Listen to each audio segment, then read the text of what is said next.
Viernes 3 de agosto del 2018, muy buenos días, bienvenidos a su programa Contacto Directo. Revisemos quiénes son nuestros invitados. Fernando Callejas, asambleísta de Creo por Tungurahua. Evaluación a la Corte Constitucional por parte del Consejo de Participación Ciudadana y Control Social Transitorio.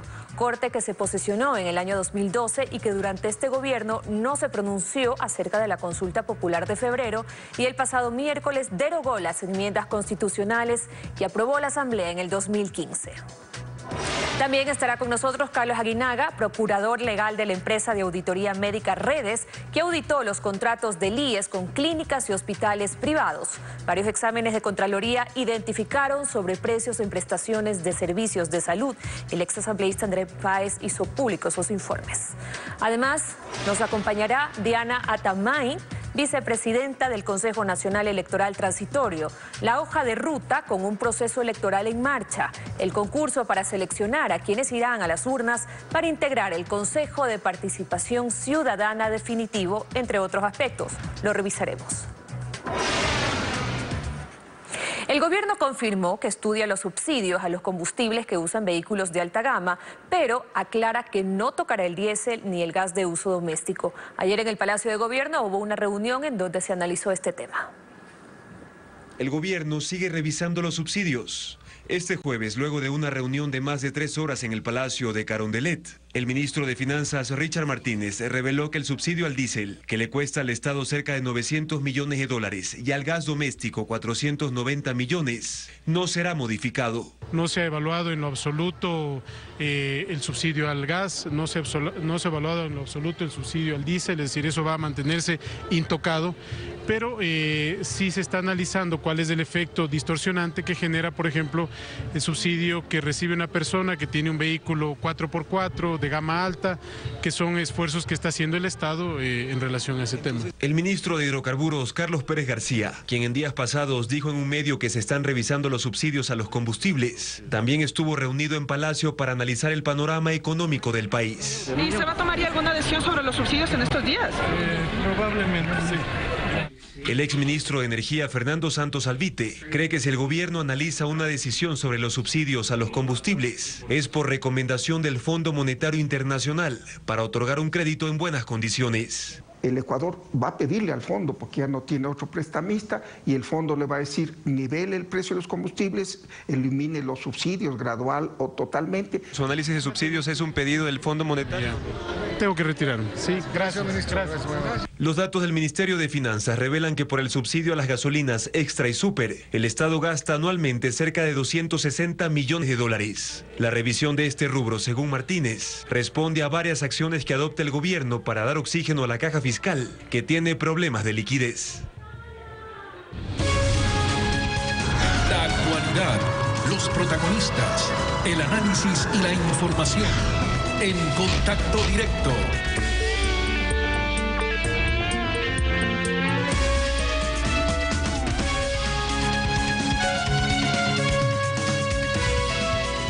¿Qué tal, Lenin? ¿Cómo estás? Buenos días. Buenos días, Denise. Buenos días con todos quienes nos acompañan a esta hora. El pasado 12 de abril, el asambleísta Fernando Callejas remitió un oficio al presidente del Consejo de Participación Ciudadana y Control Social de Transición solicitando la evaluación de los integrantes de la Corte Constitucional. Era 9 de mayo cuando los transitorios dieron inicio a ese proceso de evaluación. Esta mañana nos acompaña Fernando Callejas. Buenos días, asambleísta. Muy buenos días, Lenin, a las órdenes, un gusto estar con ustedes. Empecemos por lo primero. Hay quienes consideran que el Consejo de Participación Ciudadana no tiene la facultad de dar por terminada de manera anticipada los periodos de los jueces constitucionales, entre esos Javier Zavala, integrante de ese consejo, pero veamos qué dicen las normas. El 434 de la Constitución señala que la Corte Constitucional se la designa a través de una comisión calificadora que está integrada por 2 miembros de las funciones legislativa, ejecutiva y de participación. El 431 de la misma Constitución dice que los miembros de la Corte Constitucional no estarán sujetos a juicio político ni podrán ser removidos por quienes los designen. Pero la pregunta 3 de la consulta popular le daba la potestad al Consejo Transitorio de evaluar el desempeño de las autoridades cuya designación le corresponde. ¿Cómo desenredamos este entuerto con normas que se contraponen? Realmente podría pensarse que existen normas que se contraponen, pero yo diría que más allá a la interpretación jurídica, porque hay diferentes tendencias o diferentes criterios, unos que dicen que está plenamente autorizado el Consejo de Transición para evaluar a la Corte y otros señalan que no. Más allá de estas consideraciones, yo soy de aquellos que creemos firmemente que la Corte tiene que ser evaluada. Más allá de aquello está el interés ciudadano, porque la Corte Constitucional, como está actualmente constituida, es falta de probidad y además es dependiente del Ejecutivo o del Ejecutivo que anteriormente estuvo en funciones. Y le ha fallado a la ciudadanía, le ha fallado a la sociedad y por lo tanto no existe confianza en esa Corte Constitucional, que es además la piedra angular de la función de justicia en el país.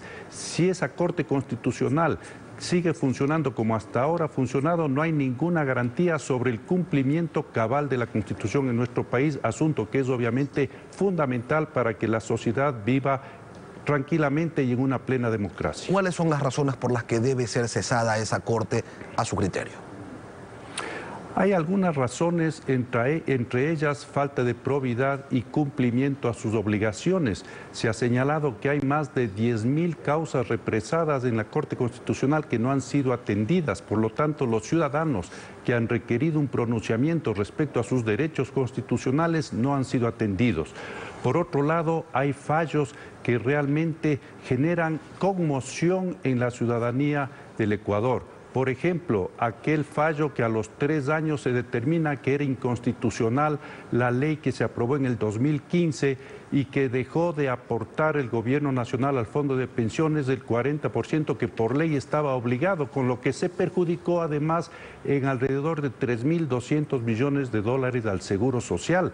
O esta resolución que ahora mismo se ha emitido dejando o determinando la inconstitucionalidad de 12 de las 15 enmiendas o reformas que se aprobaron en el 2015 a través de una asamblea que dependía absolutamente de los dictámenes del Ejecutivo y entre ellas una reforma tan importante como la reelección indefinida, que además ya fue derogada y fue eliminada a través de la consulta popular de febrero pasado. Pero esos son temas de fondo, asambleísta. También hay temas de forma, como por ejemplo los méritos de los integrantes de la Corte.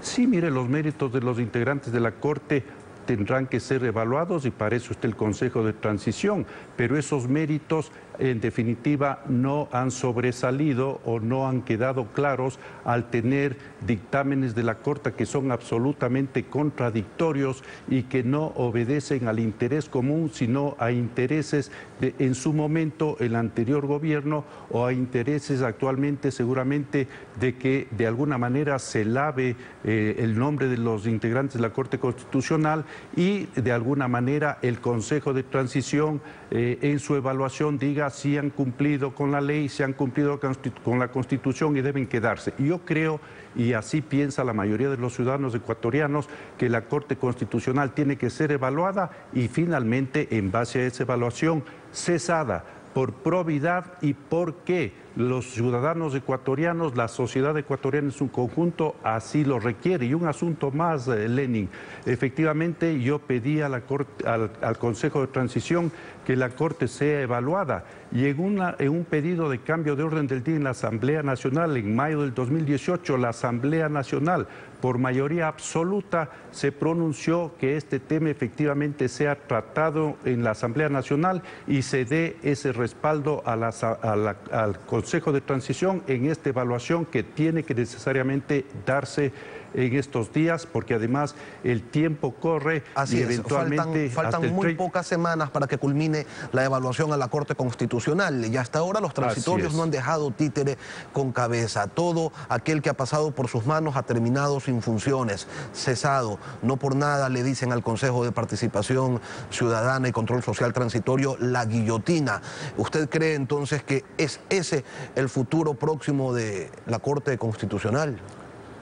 Sí, porque además estas decisiones que ha tomado el Consejo de Transición han sido debidamente fundamentadas y se ha comprobado que esas autoridades que de alguna manera no cumplieron con la sociedad, que respondían a dictámenes del Ejecutivo y no a la ley, tenían que obviamente ser cesadas, y es lo que sucede también con la Corte Constitucional en funciones que además tiene la génesis que no está debidamente encuadrada en la ley. Nos remontamos inclusive a la época del Congreso de los Manteles, al Tribunal Constitucional, un Tribunal Constitucional que se arrogó funciones y se declaró como Corte Constitucional, y la Corte que finalmente fue posesionada en el 2012 a través del Consejo de Participación cesado, que todos sabemos estaba constituido por funcionarios que dependían del Ejecutivo y que respondían al Ejecutivo. Por lo tanto, no existe esa independencia que debe existir de la Corte Constitucional hacia los demás poderes del Estado, especialmente hacia el Ejecutivo. Pero parece que la Corte intenta congraciarse con el respetable y con los poderes, tomando medidas como la que usted señalaba hace un momento, asambleísta, la declaratoria de inconstitucionalidad de las enmiendas constitucionales que ellos mismos habían viabilizado con sus informes previos y posteriores. Ese parecería ser el aroma que ha dejado esta decisión. Recordemos lo que dijo ayer Mauricio Alarcón, representante de Fundamedios. Por supuesto, es grato ver que la Corte Constitucional corrige un error. Sin embargo, es un asunto que genera también preocupación por el hecho de que es la misma Corte la que emitió un dictamen favorable para que esas enmiendas fueran tramitadas por la Asamblea Nacional. No sabemos si efectivamente hay un asunto de examen de conciencia por un error jurídico claro cometido hace varios años, o simplemente es un manotazo de ahogado para tratar de que el Consejo de Participación Ciudadana no cese a los miembros de la Corte Constitucional. Asambleísta, ¿qué otro sentido se le puede encontrar a la declaratoria de inconstitucionalidad de las enmiendas con lo que la Corte trata de enmendar sus criterios anteriores?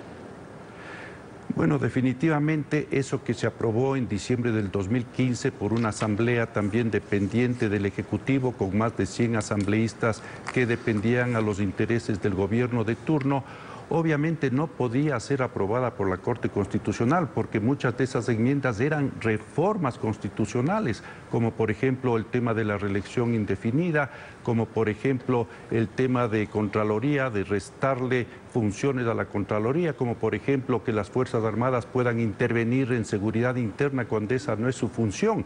Por lo tanto, al haber determinado por disposiciones seguramente del Ejecutivo, porque eso convenía al Ejecutivo de turno, que se aprueben esas enmiendas sin que pase a través de consulta popular, se cometió un grave error jurídico. Y ahora, luego de 3 años que pretenden enmendar ese error jurídico con un dictamen que es el correcto, pero que contradice el dictamen del 2015, obviamente queda en claro que esta Corte Constitucional de ninguna manera puede seguir en funciones porque sus dictámenes no están apegados a la ley, son contradictorios y generan una gran duda y conmoción en la ciudadanía, en la sociedad ecuatoriana. Esa Corte tiene que necesariamente ser cesada y el Consejo de Transición, cumpliendo el mandato popular, deberá proceder de esta manera. No es suficiente entonces ese acto de contrición, que no es el primero. El correísmo esperaba que la Corte Constitucional actúe de otra manera, sobre todo cuando se convocó a la consulta popular de febrero, y esa Corte guardó silencio y se allanó a lo resuelto en las urnas. No han sido precisamente esa punta de lanza que aspiraba y esperaba alguna gente. No, pues de ninguna manera, porque no es la única disposición que está llena de contradicciones, no es el único dictamen de la Corte que está llena de contradicciones. Ya señalaba aquel que afectó gravemente al Seguro Social, y si a través de estas últimas resoluciones los señores de la Corte Constitucional pretenden congraciarse con el Consejo de Transición, yo creo que han logrado todo lo contrario, porque queda claro que esta Corte no actúa apegado a derecho, sus dictámenes no respaldan y se fundamentan en la Constitución, sino que en su momento respondieron a otros intereses y ahora pues dan dictámenes contrariando lo que ellos mismos aprobaron. El máximo organismo para que se cumpla la Constitución en el Ecuador, con ese tipo de dictámenes dictámenes absolutamente contradictorios, no puede seguir en funciones. Tendrá que ser cesada por el Consejo de Transición en cumplimiento del mandato popular del pasado 4 de febrero. Fernando Callejas, asambleísta de Creo, gracias por acompañarnos esta mañana. Muchas gracias, a las órdenes. Son las 7:15 aquí en Contacto Directo. Tras la pausa, Carlos Aguinaga, procurador legal de la empresa de auditoría médica Redes. Los resultados de exámenes de Contraloría a las prestaciones de servicios de salud entre el IES, clínicas y hospitales privados. ¿Hubo pagos irregulares? Ya volvemos.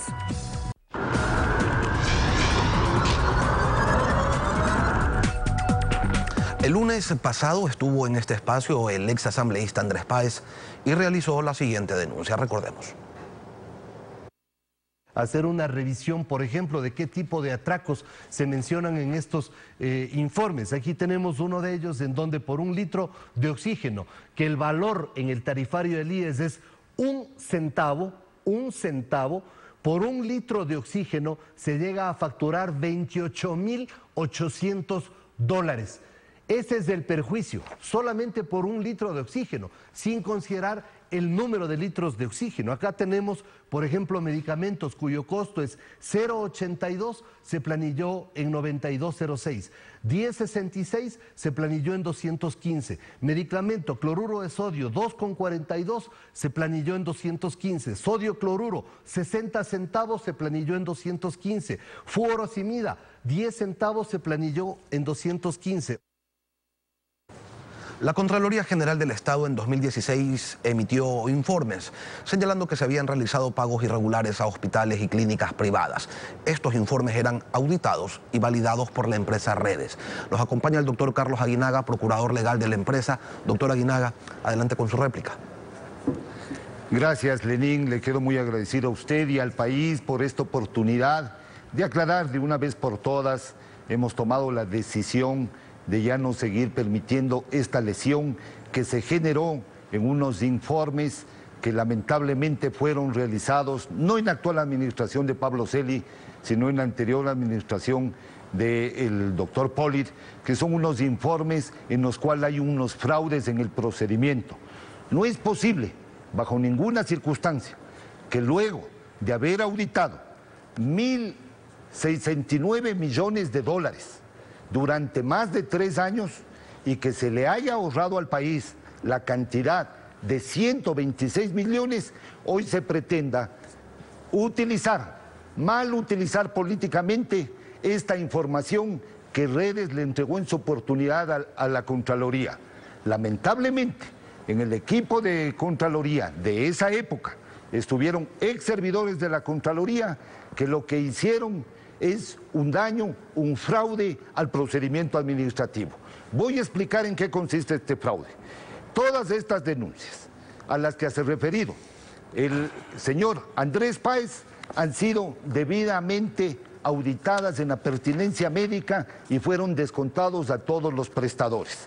Aquí están las actas por las cuales en el caso del oxígeno, en la pertinencia médica se detectó en la pertinencia médica justamente esta irregularidad que diríamos puede ser de algún error de digitación, no podemos calificar de que ha sido un acto de mala fe del prestador, pero absolutamente todas las observaciones que la Contraloría en estos 2 informes, en el informe 57 y en el informe número 58-2016, absolutamente todos los 6 millones de dólares que la Contraloría dijo que habían establecido como observaciones o hechos observables dentro del curso del examen, fueron reliquidados, descontados a todos los prestadores.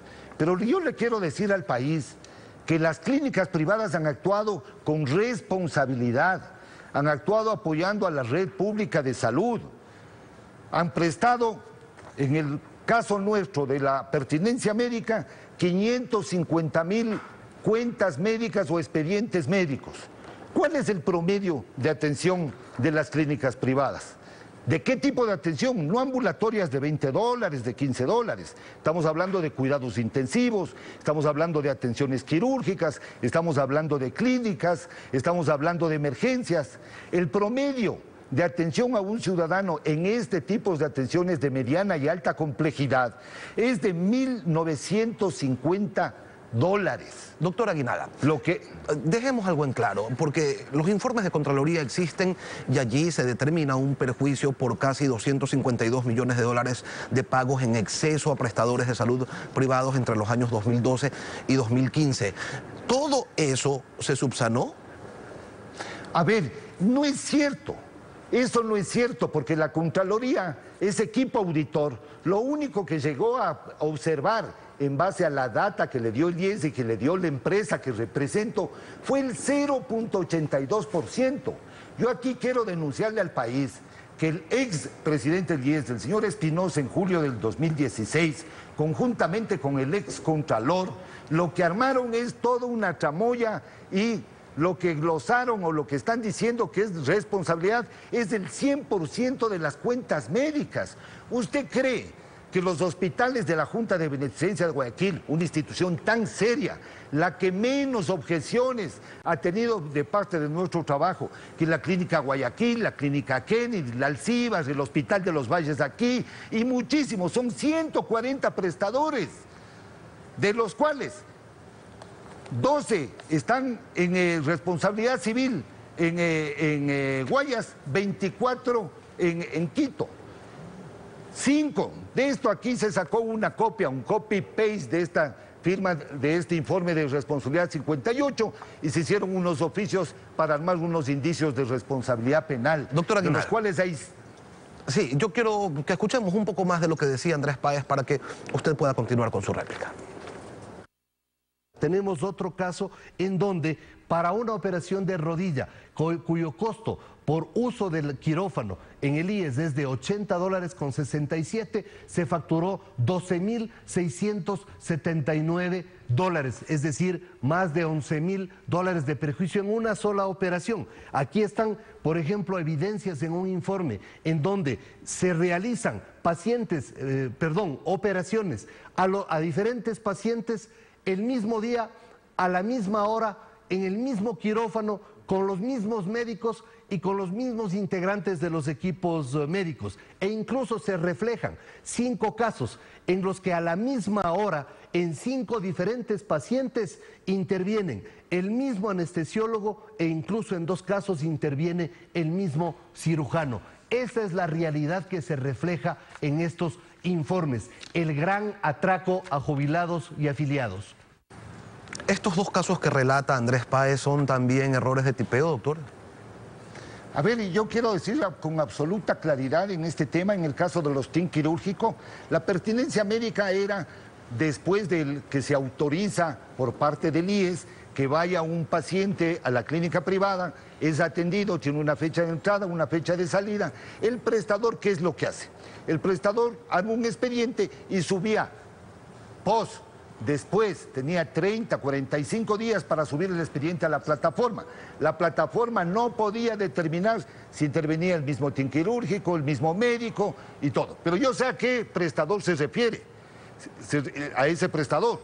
Ese prestador, obviamente, en el comentario que también Andrés Páez hace el Twitter, está el comentario de la empresa, que obviamente es responsabilidad de ese prestador, pero no se puede generalizar a todas las clínicas privadas que han actuado con responsabilidad.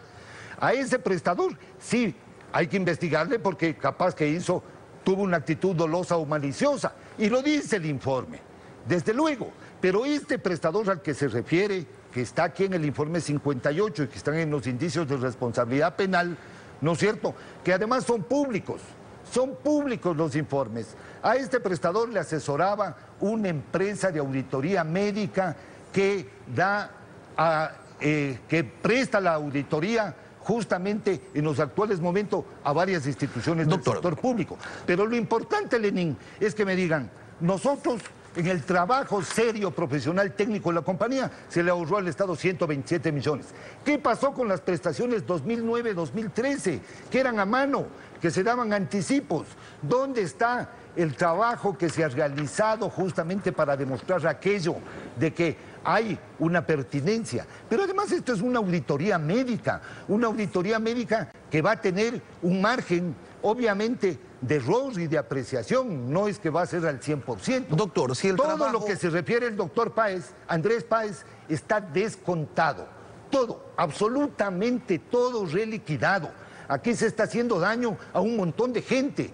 Yo veo ex servidores del IES que están procesados, servidores que ganan $900, que estuvieron 3 o 4 semanas, que estuvieron 4 o 6 meses y que están siendo indiciados, están siendo procesados, que ganaron por el trabajo público $10,000, $12,000, $15,000 y tienen que defenderse de 10 procesos penales. Esto es una sinvergüencería lo que ha pasado, lo que hizo el señor Polit con Espinosa. Amañaron. ¿Sí sabe por qué? Porque les debían a las clínicas a esa época más de $600 millones. Y se habían feriado la plata del 10. Doctor Aguinaga, pero en noviembre del 2017, ya con Pablo Celi como contralor, salieron otros informes en los que se señala básicamente lo mismo, pero con montos diferentes que refieren a un pago en exceso de cerca de $56 millones a los prestadores privados. Ya es otro contralor. A ver, yo le quiero decir, en primer lugar, que nosotros vamos a presentar, porque confiamos en la seriedad del doctor Pablo Celi, contralor, de las actuales autoridades, una revisión al fraude en el procedimiento administrativo. Porque le engañaron a la Contraloría. Es obvio que la Contraloría, cuando hace un informe especial, no va a haber servidor que diga, nos vamos a contradecir, nos vamos... No, esto fue para tapar, esto se tapó. Querían tapar la boca de las clínicas privadas. Se puso la información que Redes detectó, que la compañía auditora detectó, nuestra información. ¿Sabe cuántas millones de prestaciones están en la plataforma en este contrato? 50 millones. Dígame, ¿cómo hacía la Contraloría con un auditor médico, un solo auditor médico, a revisar esas 50 millones de prestaciones? 500,000 expedientes. ¿Cómo hacía? No podía ser físicamente, hizo con nuestra data. El otro error que tuvo ese equipo de Contraloría que le hizo quedar mal a la institución fue que aplicó el tarifario 2014 cuando debía aplicar el tarifario 2012. Doctor. La mayoría de observaciones son insumos y en el del 2012 los insumos de jeringuillas y ese tipo de cosas sí se pagaban. La información es transparente. Yo le ofrezco al país, a la propia Contraloría, a los órganos del Estado que puedan utilizar la plataforma para que consulten, validen y verifiquen. Doctor. Pero que a las clínicas y a los pobres ciudadanos que están procesados indebidamente se les haga justicia. Carlos Aguinaga, procurador legal de la empresa auditora Redes, gracias por acompañarnos esta mañana. Ha ejercido usted su derecho a la réplica. Gracias, muy gentil. Son las 7:31, aquí en Contacto Directo. Breve pausa y cuando regresemos, Diana Atamaint, vicepresidenta del Consejo Nacional Electoral Transitorio. Las acciones a tomar una vez en marcha el proceso electoral seccional del 2019, mientras llegue el Consejo Electoral definitivo. En pocos minutos estamos de vuelta.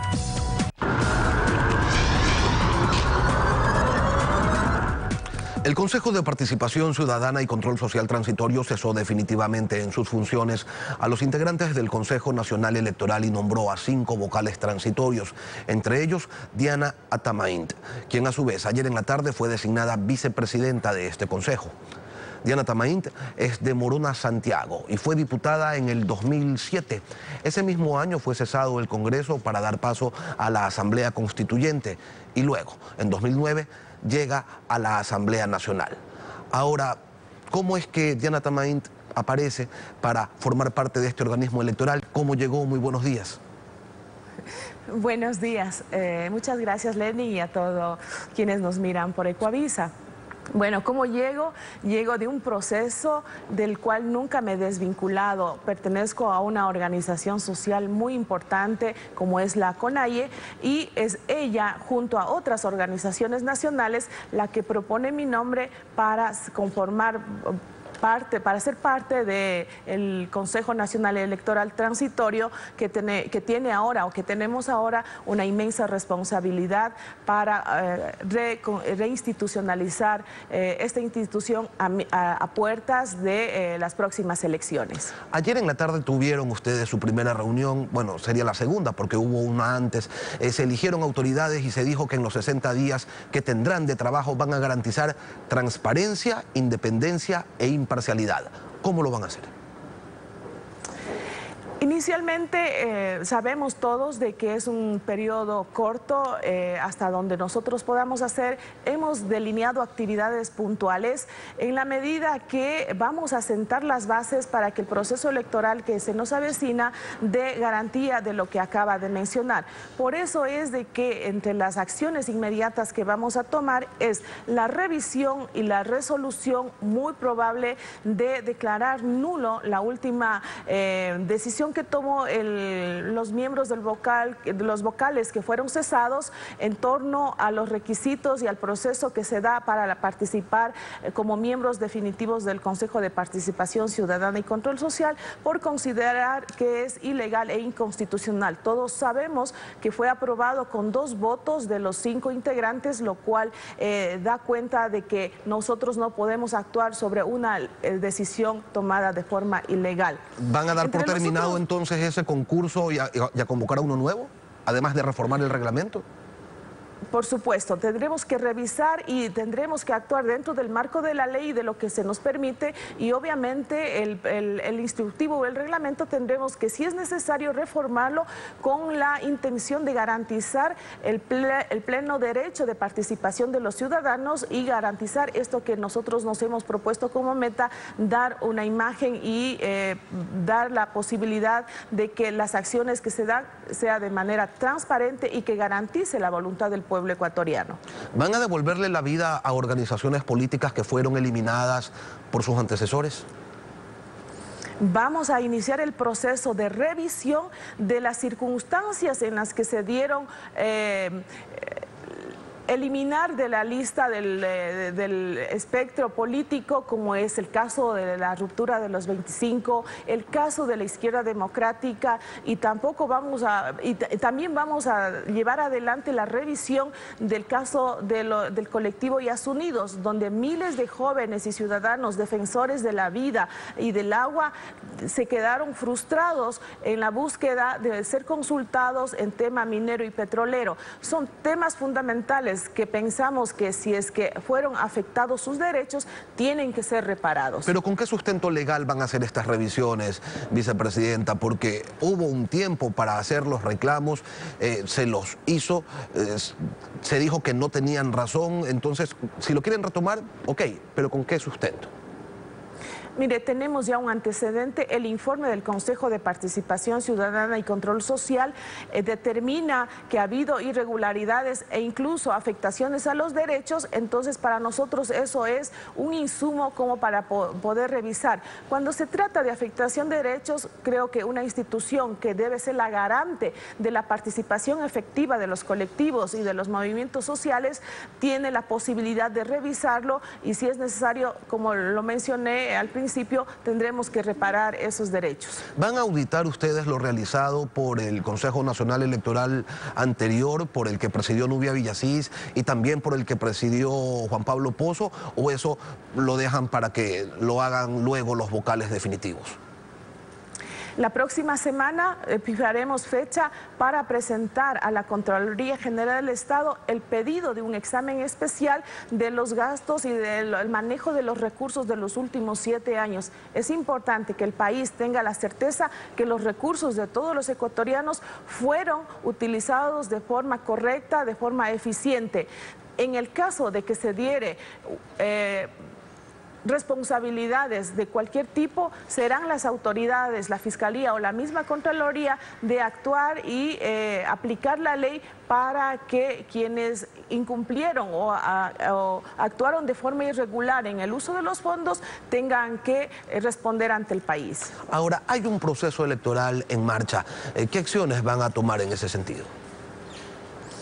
Dentro del calendario electoral actuaremos según las competencias que nos toca asumir hasta el periodo en el que nosotros estemos dentro del Consejo Nacional Electoral. Somos respetuosos de esos plazos que son legales y dejaremos, como dije en algún momento, sentadas las bases para que al final los ecuatorianos tengan la seguridad de que el proceso electoral que se avecina dé cuenta de que es un proceso técnicamente eficiente y socialmente participativo. Pero la fecha no se mueve, se mantiene tal como está.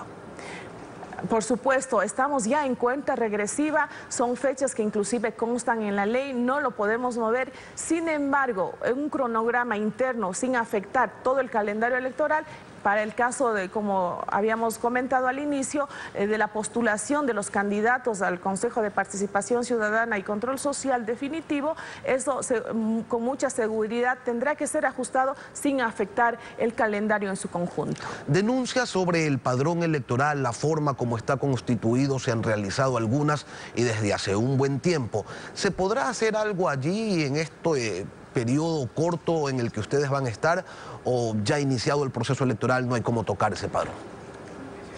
Tengo el convencimiento de que esas dudas, esas denuncias que han habido de la posibilidad que muertos han ejercido su derecho al voto, de que gente que no vive en el país acudió a las urnas a depositar su voto en diferentes momentos de elección, no vuelvan a suceder. Para ello es importante dar inicio a la revisión del padrón electoral, a la depuración en conjunto con el registro civil. Seguramente por los plazos que tenemos, con mucha probabilidad no podamos alcanzar para que eso sea efectivo en estas elecciones, pero es importante tomar y tener la voluntad y el compromiso con el país de que esta acción se dé y en algún momento, si no es en el siguiente proceso electoral, tengamos la garantía de que el padrón corresponde realmente a los ecuatorianos que tienen el derecho de ejercer su voto. El sistema informático del Consejo Nacional Electoral también ha sido cuestionado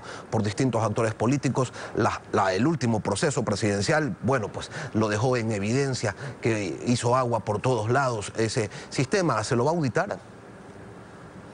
Vamos a analizar a ver si nos alcanza el tiempo en el periodo que nos da. Si es que tenemos esa posibilidad, también dejaremos mirando la posibilidad de que eso se dé.